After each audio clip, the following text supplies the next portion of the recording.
एक बहू जो कि अपने सास ससुर की, अपने जो पूरे परिवार में जो रहती थी, जॉइंट फैमिली में बहुत अच्छे से सबका ध्यान रखती थी, सबकी देखभाल करती थी। और आखिर ऐसा क्या हुआ जो कि वो बहू एकदम से इतनी बदल गई कि बहुत ज़्यादा, पूरी स्टोरी आप सुनेंगे तो आप भी सोचने के लिए मजबूर हो जाएंगे कि आखिर ऐसा क्या हुआ, बहू के जीवन में ऐसा क्या हुआ जिससे वो संस्कारी होने की वजह संस्कारी थी। ऐसा क्या हुआ जिससे कि वो उसको बदलना पड़ गया। तो क्या है ये स्टोरी, सुनिएगा ध्यान से, वीडियो पूरा सुनिएगा फ्रेंड्स। वीडियो को नए तो प्लीज वीडियो को लाइक और चैनल को सब्सक्राइब जरूर कर देना। आप सभी को मेरा प्रणाम, मैं सरिता राठौर। कैसे आप सभी, उम्मीद करते हैं आप सब अच्छे होंगे, अपना और अपनी फैमिली का ध्यान रख रहे होंगे। फ्रेंड्स आज की जो स्टोरी है घर परिवार की स्टोरी है। एक बेटी जिसका नाम रूही होता है, जिसकी शादी एक ज्वाइंट फैमिली में होती है, जहाँ पर ननद होते हैं, देवर होते हैं, जेठ होते हैं, पूरी फुल फैमिली थी। और रूही बेहद ही खूबसूरत और एक अच्छे परिवार से थी, संस्कारी परिवार से थी। उसकी जब शादी हुई, नए घर में आई, थोड़ा सा एडजस्ट करने में टाइम लगता है, लेकिन रूही ने बड़े अच्छे से सबको, बड़े प्यार से सबको, हर रिश्ते को बड़े अच्छे से डील करती है, हर रिश्ते को बड़े अच्छे से समझती है और पूरे परिवार को एक मुट्ठी में बांध लेती है। यहाँ पर जो लोग थे सब तारीफें करते हैं कि रूही की कितनी अच्छी बहू आई है उनके घर में। यहाँ पर जब रूही की तारीफें होने लगती हैं तो और जो लोग होते हैं बोलते कि देखिए बहू हो तो ऐसी होनी चाहिए।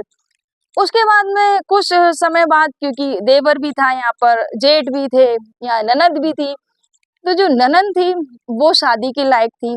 उसकी उम्र 23 साल थी। रूही की जो ननद थी उसकी उम्र 23 साल थी, वो ग्रेजुएशन उसका हो चुका था। और जब लोगों ने देखा कि इतनी अच्छी भाभी है तो क्यों ननद भी अच्छी होगी, क्योंकि घर में अगर कोई व्यक्ति अच्छा आता है तो उसके संस्कार और लोगों में भी आ जाते हैं। लोग देख देख कर काफी चेंज हो जाते हैं, क्योंकि संगत का बहुत बड़ा असर हमारे जीवन में पड़ता है। जैसी संगत होती है वैसी ही रंगत होती है। तो यहाँ पर एक रिश्ता लगा, जो ननद थी उसकी, रूही की ननद का, ज्योति। तो ज्योति को जब देखने वाले आए तो देखा, रूही का नेचर देखा, बोले भाभी बहुत अच्छी है। उसी के अनुसार से देखा कि जब भाभी इतना अपने घर परिवार को बांध के चले, इतना प्रेम और इतनी अच्छे संस्कार हैं भाभी के, तो ननद में ही भी जरूर होंगे। उसके बाद में रूही जो ननद होती है उसको देखते हैं, ज्योति को। ज्योति पसंद आती, बेहद ही खूबसूरत थी, पढ़ी लिखी भी थी। उसके बाद में जो रिश्ता होता है फाइनल हो जाता है, रिश्ता पक्का हो जाता है। शादी की डेट आने वाली होती है। कुछ समय बाद शादी का मुहूर्त आता है और उस मुहूर्त पे जो ननद थी ज्योति, उसकी शादी हो जाती है। जब शादी होकर वो घर जाती है, अपने ससुराल में जाती है, कुछ दिन तक तो बहुत अच्छे से रहती है।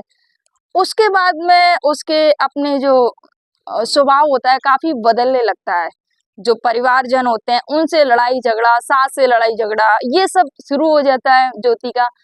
तो जो उनकी सासू माँ थी काफी परेशान होती हैं और बोलती हैं, कि फोन करती हैं कि ऐसे ऐसे करके आपकी बेटी झगड़ा करती है और अलग होने की डिमांड कर रही है। तो यहाँ पर जो जो रूही की जो सासू माँ थी तो बोलती हैं कि ठीक है, अगर अलग होने की डिमांड कर रही है तो फिर अलग कर दो मेरी बेटी को। यहाँ पर ये रूही इस चीज को सुन रही होती है। जब रूही ने सुना तो वहां पर शांत हो जाती है, वहां कुछ बोली नहीं, पर देख रही थी कि मेरी सासू माँ कैसे डील कर रही है हमारी ननद को, बस यही सुनना चाह रही थी। उसके बाद में जो सासू माँ थी वो शांत हो जाती। अब जब लड़की की माँ ये शब्द बोल रही है तो अब मैं क्या बोलूं।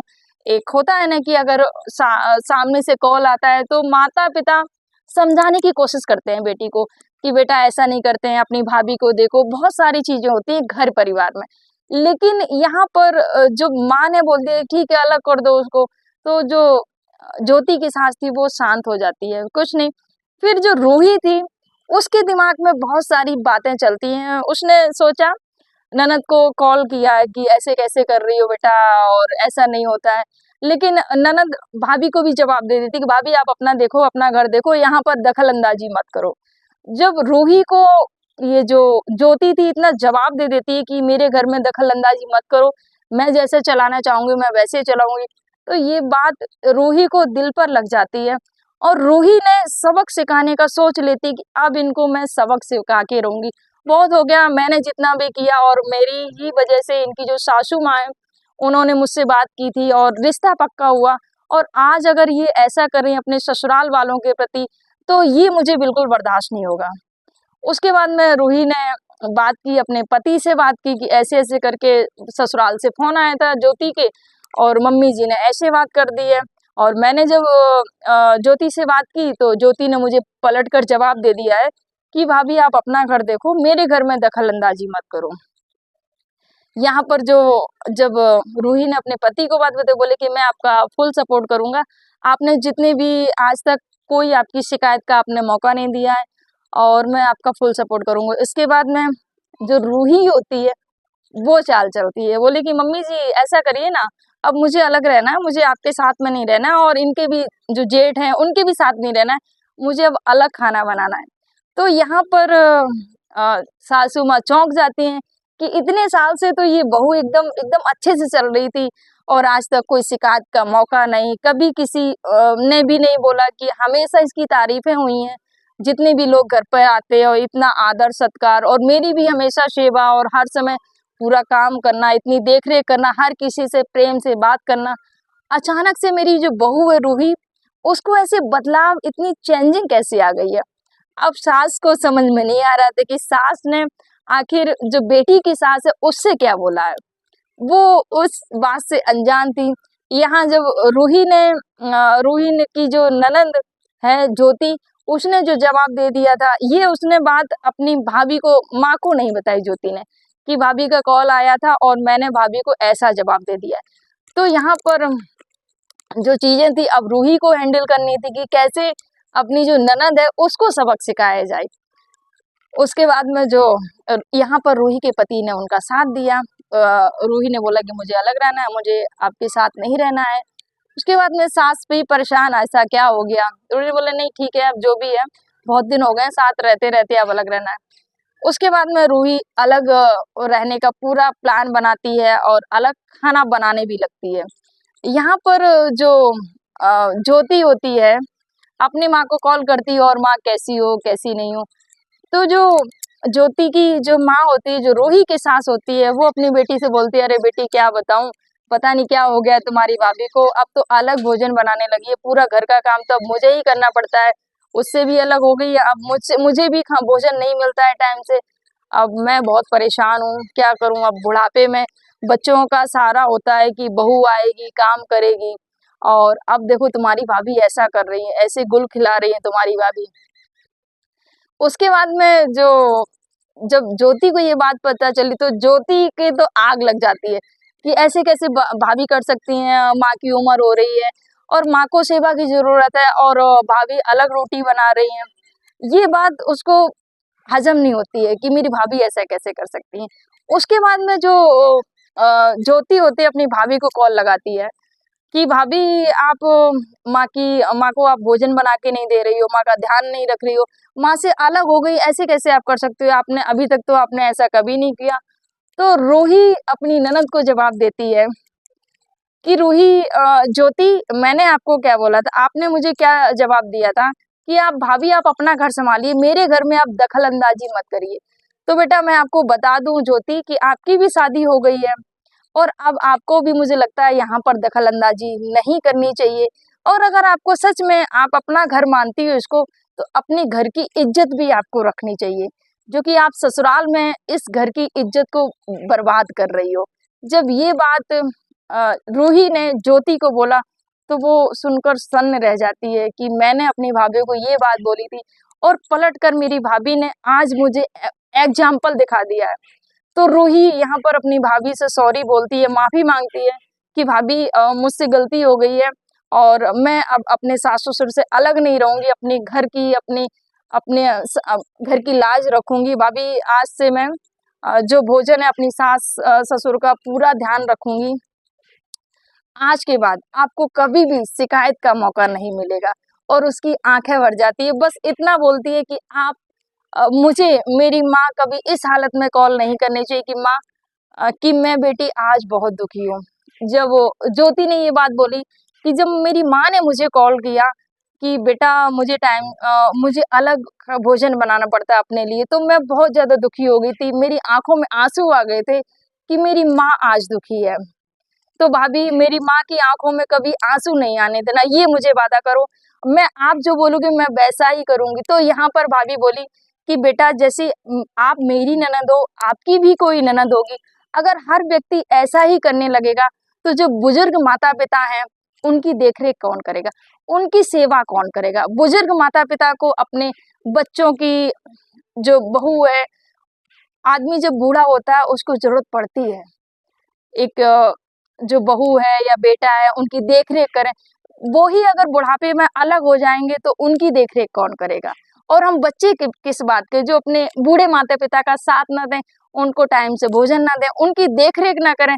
तो यहाँ पर ज्योति भावुक हो जाती है और रोने लगती है। एक बार फिर से अपनी भाभी को सॉरी बोलती है कि भाभी मुझे माफ़ कर दो और मैं भटक गई थी। यहाँ पर जो ज्योति की जो सास होती है वो सारा जो फ़ोन पर जो बात चल रही थी वो सुन रही होती है और वो मुस्कुराती है कि वाह! कि मतलब कितना अच्छा उदाहरण देके ये जो बहू की भाभी ने इसको जो सबक सिखाया है, शायद कोई ऐसा कर सकता था। तो फिर उसके बाद में जब ज्योति से रूही और ज्योति की बात हो जाती है, तो जो ननद की जो सास थी वो बहू को कॉल करती है, बहू की भाभी को जो रूही थी, उसको कॉल करती है, बेटा बहुत-बहुत धन्यवाद आपका। आपने जो हमारा घर जो अलग-अलग हो रहा था, उसको होने से बचा लिया आपने। और वहाँ पर धन्यवाद तो रूही बोली माँ ये मेरा धन्यवाद देने की ज़रूरत नहीं है, ये मेरा कर्तव्य था कि अगर बच्चे गलत रास्ते पे जाते हैं, तो उनको समझाना, ना कि उनको बढ़ावा देना। और जो मेरी सासू माँ कर रही थी, वो उनको बढ़ावा दे रही थी, वो बेटी मोह में था। लेकिन ये भी तो देखिए सामने वाले घर से भी आपके यहाँ पर भी बेटी आई है। तो यहाँ पर जो सासू माँ धन्यवाद देती हैं और यहाँ पर जो रूही होती है, उनसे बात करती है, वो सासू माँ बहुत खुश हो जाती हैं। उसके बाद में रूही अपनी सास के पास जाती है और उनसे पैर छूती है और उनसे माफ़ी माँगती है, माँ ये जो नाटक करने का उद्देश्य आपको परेशान करना नहीं था, ना ही आपको दुःख पहुँचाना था, बस आपको इस सच्चाई से अवगत कराना था कि ये सच्चाई है, जो आप आज अपनी बेटी को शिक्षा दे रही हैं। अगर मैं वही आपके साथ में करूँगी तो आपको कैसा लगेगा? तो यहाँ पर जो माँ होती है उसकी आँखों में आँसू आ जाते हैं। बोली बेटी आपने बहुत अच्छा मुझे आईना दिखाया बहू, शायद मुझे ये चीज़ कभी समझ में नहीं आती, जो तुमने ये एग्ज़ाम्पल देके जो उदाहरण देके मुझे समझाया है। तो यहाँ पर जो सास होती है बहू को गले लगा लेती है क्योंकि बहू बहुत ही अच्छी थी, कुछ समय के लिए उसको ये सब नाटक करना पड़ा। तो ये घर परिवार की स्टोरी है, हर घर परिवार में कुछ ऐसे लोग होते हैं जो कि घर को तोड़ने की कोशिश करते हैं, लेकिन कुछ ऐसे लोग होते हैं जो मुट्ठी की तरह घर को बांध के चलने की कोशिश करते हैं। जो मुट्ठी की तरह बांध के चलने की कोशिश करते हैं, उनके साथ हमेशा जुड़े रहिएगा, उनका सपोर्ट करिएगा, उनका साथ दीजिएगा। कैसी लगी आपको स्टोरी हमारी? फ्रेंड्स वीडियो थोड़ा भी अच्छा लगा तो वीडियो को लाइक और चैनल को सब्सक्राइब और लोगों को शेयर भी कर देना। तो फ्रेंड्स इस वीडियो के माध्यम से बस यही उद्देश्य है मेरा, आप लोगों को वीडियो सुनाने को, किसी को आहत करना नहीं था, किसी को परेशान करना नहीं था, किसी को दुख पहुंचाना नहीं था, बस आपको जागरूक करना था। ये जो वृद्ध आश्रम इतने आजकल जो हो गए हैं, ये ऐसे बच्चों के लिए ये स्टोरी है, उनको सुनाएं, उनको शेयर करें कि अपनी जो वृद्ध माता पिता उनकी सेवा करिए, सेवा भाव रखिए, उनका ध्यान रखिएगा। आप सभी को मेरा प्रणाम। जय हिंद, जय भारत, जय सिया राम।